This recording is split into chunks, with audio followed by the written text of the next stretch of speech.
Ready? 5 seconds.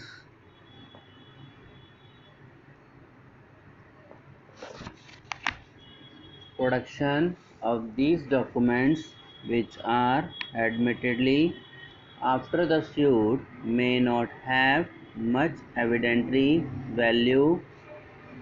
The trial court further holds that it is not the requirement of law that a vendor in a contract for sale has to carry the balance consideration with him always till the expiry of the agreement.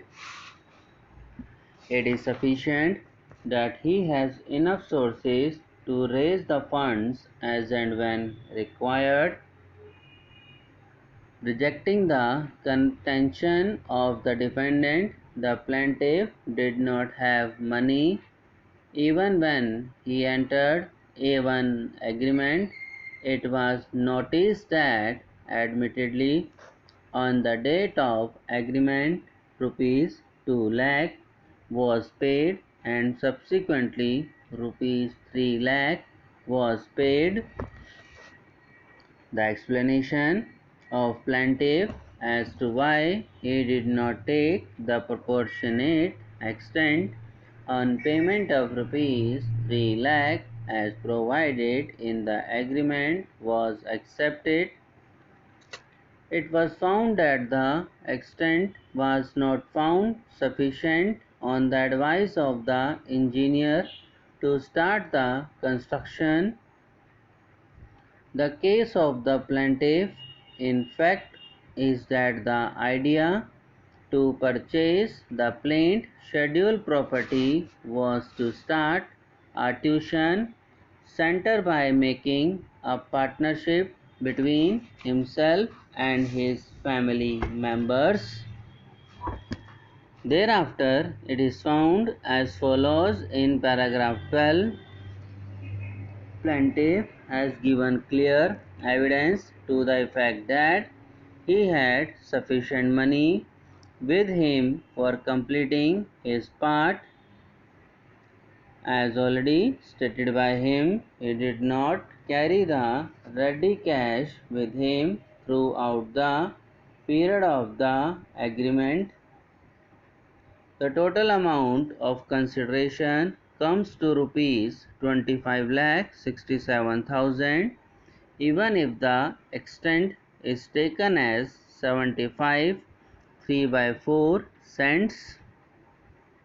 It is contended that plaintiff was only a student at the time of A1.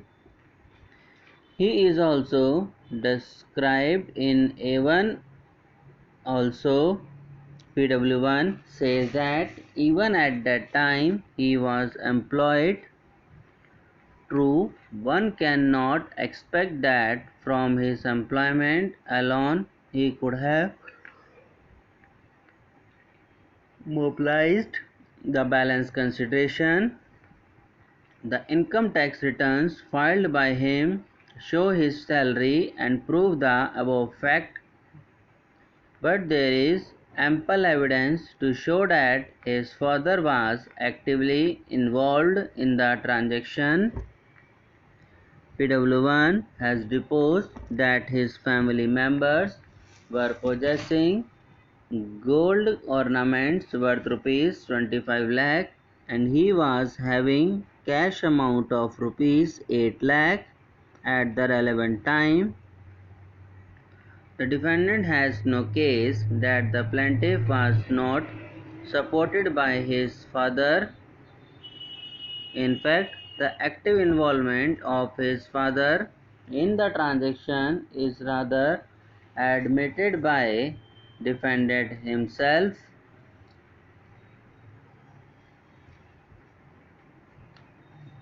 Plaintiff has produced several documents to show that his parents are having sufficient properties and gold ornaments. Considering the totality of the evidence available, I am inclined to hold that the plaintiff was having capacity to raise the balance consideration had the necessity arisen. Therefore, I am inclined to accept the evidence of PW1 that he was already with the balance consideration, or at least he was capable of raising the balance consideration as and when required. The trial court thereafter also rendered findings on the issue as to whether the defendant had committed breach.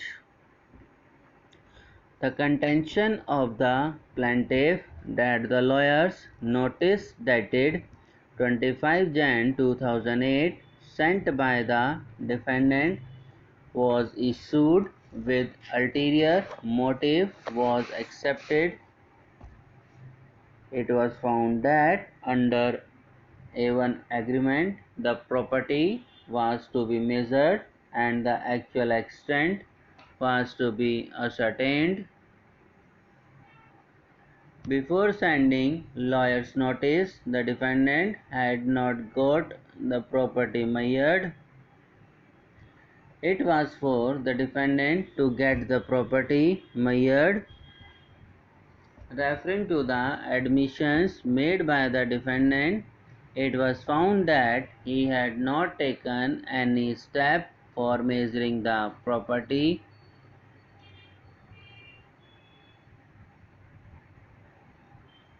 The admission that the defendant was aware on the date of A1 agreement that the entire extent of 75 3 by 4 cent was not available to is referred to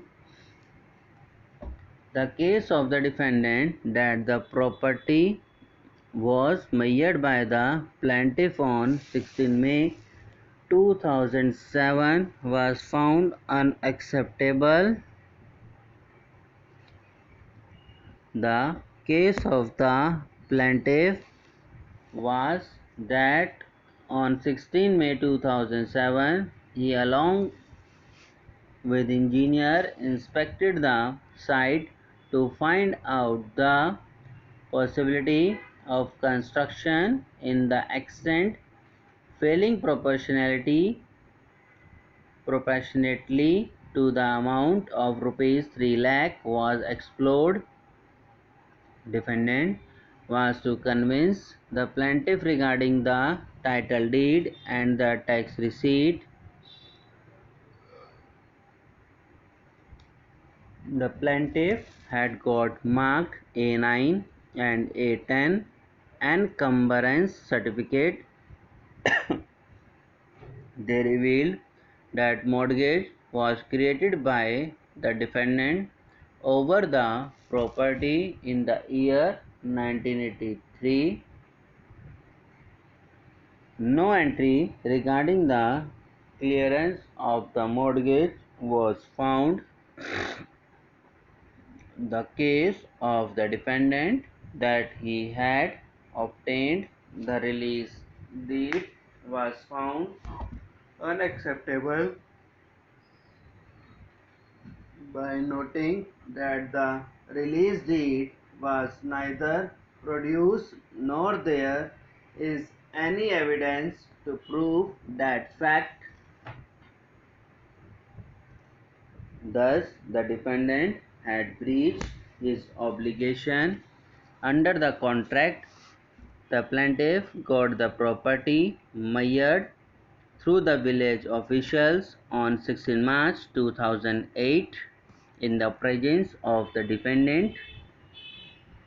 The trial court relied on A42, the copy of the counter filed by the defendant to interlocutory application filed by the plaintiff, wherein the defendant has averred that the plaintiff and his father got convinced to the actual extent as 70.950 cents by measuring the property. Subscribe now and press the bell icon. Never miss an update.